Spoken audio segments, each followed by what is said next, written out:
Hey guys, thanks for joining me here. This is going to be top 10 maybe of Strixhaven. So the main set sort of just finished. The main standard core set finished. There's going to be the Commander extension, so the Commander release of Strixhaven specifically for that format. I'm going to be sort of covering the cards that have already came out, right? We released all 275, whatever the heck it is. And to my knowledge, this is going to be the 10 best boom bang. I'm going to analyze these cards through the context of best of one and sort of just the current meta and what I think my proposed meta will be. So I definitely think there's some implications that you might want to hear that I'll try to describe and illustrate for you.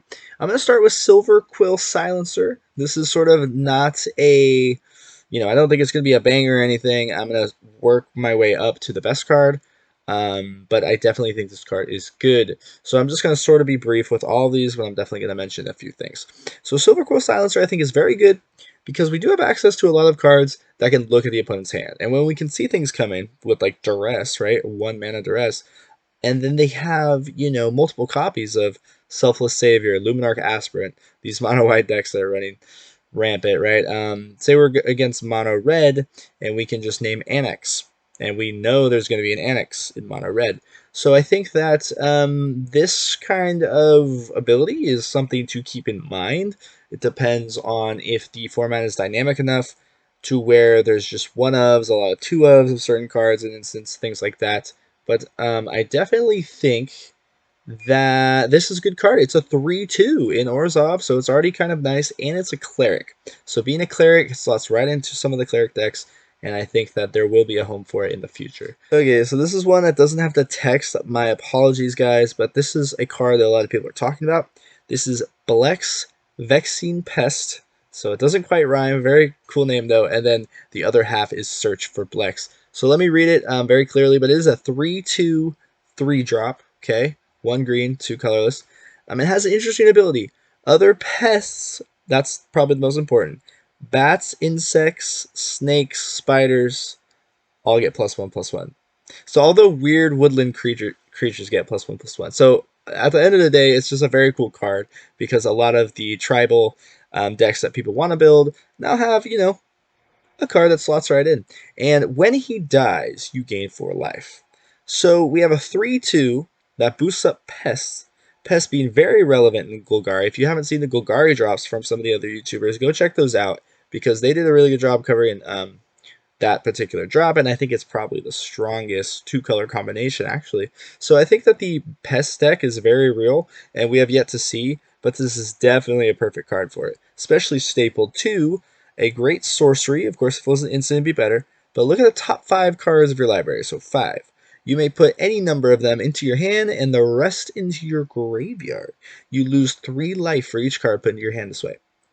So in the Pest deck, presumably, if you get ahead, you'll have life to spend.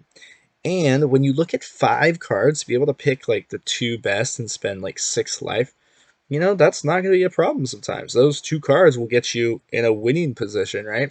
As long as you don't get a 0, you'll end up winning. So being a very good sorcery stapled to a creature that's already sort of it's going to be a staple anthem creature that's, a fairly on-rate body. I think it's going to be good. We're going to see a lot of this card.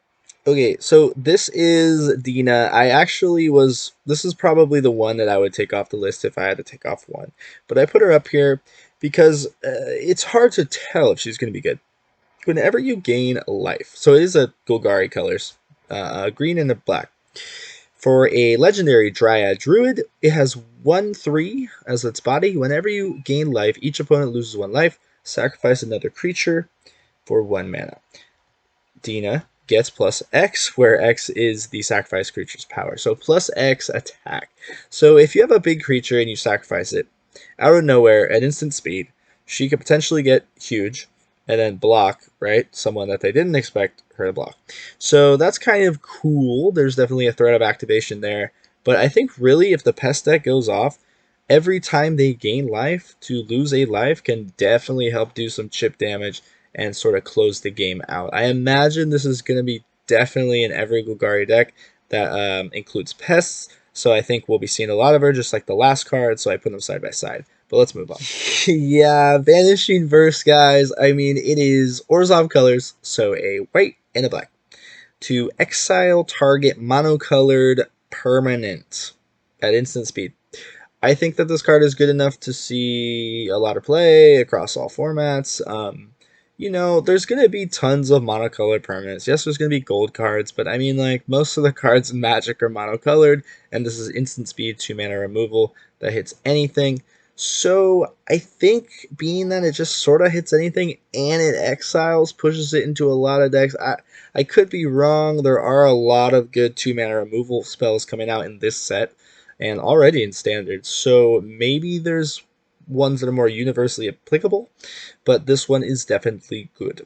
Okay, so I know these last two cards are a little underwhelming. This one is a little underwhelming. But this is a 4-drop in blue that actually has an ability we haven't seen before in Magic. So it has Magecraft. You get a 2/2 body. And it's a human wizard, Archmage Emeritus. Whenever you cast a copy an instant or sorcery spell, you draw a card. So it's basically like a card draw engine for spell slinging decks. We actually haven't seen that, at least quite like this. Very easily obtainable, you know, just cast or copy on a body. We haven't seen that on any Magic card ever, according to a couple of YouTubers I was listening to talk about. So for those reasons, this card definitely should be under the radar of people's noses. That doesn't make sense, but I imagine if this Magecraft thing shapes up, this will definitely slot in. Okay, so now it's time to talk about everyone's favorite card, guys. Everyone loves this one. This is the new Luris. If you are not up to speed, we call it a new Luris, but really it's not. It is Boros colors, 1, a red, and a white, for a Vigilance Trample, 3/3. And whenever it deals combat damage to a player, you may return target creature card with mana value X or less from your graveyard to the battlefield, where X is the amount of damage dealt to the player. So basically, Venerable Warsinger here. Whenever it does damage, you can return a creature with that damage converted mana cost or less than that damage. You get what I'm saying. So that's how it works, and it is very good. I mean, I think that being that it has Trample and so being the Vigilance means you can just swing all day and not worry about it as long as there's no way you could die, right, if they don't have big creatures. And the Trample ensures that even if there's chunk blockers, you can still get there. And with, you know, in a format where there's tons of ways of making this creature huge, right, you can make this guy like a 7/7 somehow out of nowhere, and then bring back a creature that is 7 CMC or less. That could be very good. I definitely think that it has a very powerful ability attached to it, and it's a Spirit Cleric. Spirits are going to be relevant if you haven't seen the Spirit drop. I mean, the Boros drop, definitely go check those spoilers out. I did a brief video on that, but there's definitely a real deck shaping up, and the second to last card, sort of the king of the spirits, is definitely going to push that deck into competitive play, I would say. And the Cleric, yeah, Clerics are good, as I mentioned earlier. Okay, so a little bit of a different type of card to talk about here. This is a 5/4 in green. So 2 greens, 2 colorless for Gnarled Professor. You get a 5/4 trample. Whenever he enters the battlefield, you learn. So, blinkable, Thassa, any flicker effect, right? You take him out of the battlefield, flick him right back. You can keep learning. But yeah, at the very worst case scenario, say you didn't have learn, you still have a 5/4 trample for 4 mana. That's still pretty decent. But then you're basically getting the ability to fix your hand and get something situationally equipped to help you. And I just think that that sort of just raw, undeniable value on this card will find it, you know, will work its way into the meta. I basically, what I'm trying to say is this is a push card. You'll definitely see this card in any learn deck. Learn is sort of on the fringe of being good or bad. People are sort of undecided about it. But being able to do this while also progress the board and establish a threat is very powerful. Okay, so we're on to the sauce. We have just 3 more, including this one. So this is double major. Basically, I don't even know what to say about this one. So instant speed, Simic colors, green and a red. Green and a blue. Copy target creature spell you control, except isn't a legendary if the spell is legendary. Okay, So I think this is sort of counterintuitive to me because you actually have to be casting the spell, and then you copy this to cast it. So basically, it has to be on the stack. It can't be like on the field. Yeah. So that's basically how that works. And yeah, it's just a really pushed card. I don't even know. It's just very strange to me because in commander formats like that, you will have very powerful commander effects that just take over the game. And when you can double it, especially so easily at 2 mana in colors that are, you know, pretty easy to splash to and are the basis of a lot of ramp decks, I don't know. I just think this is a very crazy card. I don't know if the implications in standard are there, if it has legs to really take over standard or take up slots in some decks, but definitely maybe a one of, right? If you have any crazy legendaries that you can just basically double the sauce, right? Go ahead and do it. So double major, definitely crazy. I really didn't even know what to say when I brought it up on screen. I thought I was ready, but yeah, so this is Hofri Ghostforge, guys. Everyone's favorite new dwarf cleric legendary creature. Going to be a good commander, going to be good in standard. It's 5 mana though. But yeah, we'll see why it's worth it. Spirits you control have +1/+1 and trample and haste. There's going to be a spirit deck, it's going to be real, and to give them all haste is really important. Especially trample too. Whenever another non-token creature you control dies, you exile it. If you do, create a token that's a copy of that creature. Except it's a spirit in addition to its other types, so he will boost the spirit and will give it haste right away. That's something to keep in mind. When this creature leaves the battlefield, return the exiled card to your graveyard. Okay, so when one of your creatures dies, you exile it, so it doesn't go to your graveyard. If you have any graveyard synergy, it's basically stopping you from that. It doesn't really matter most of the time, but basically when that copy dies, the card then goes back to your graveyard. You can then access it from your graveyard if you have means and ways to do that. That's the only real relevance there. But basically you have like a Brood Moth or the Nightmare Shepherd type of ability, but you're boosting it slightly and giving it trample and haste. And it's on a 4/5 in Boros. So, yeah, this is insane. You're going to hear a lot of people talking about this card, but definitely check out some of the spirit cards and you'll see why this could potentially be broken. Yeah. Okay, so I actually made a huge mistake. In one of my videos, totally overlooked the fact that when Gazalith Prismari here performs his ability, which I'll cover right now, he creates something that can then tap with his other part of the ability. So, he is a 3/4 legendary creature, Elder Dragon, with flying. You'll see it's a silly mistake that I just described. When it enters the battlefield, create a treasure token. Artifacts you control have tap to add 1 mana of any color, spend this mana only to cast instant and sorcery. So basically, I kind of totally missed that the treasures can just tap themselves to give you mana rather than sacrificing themselves.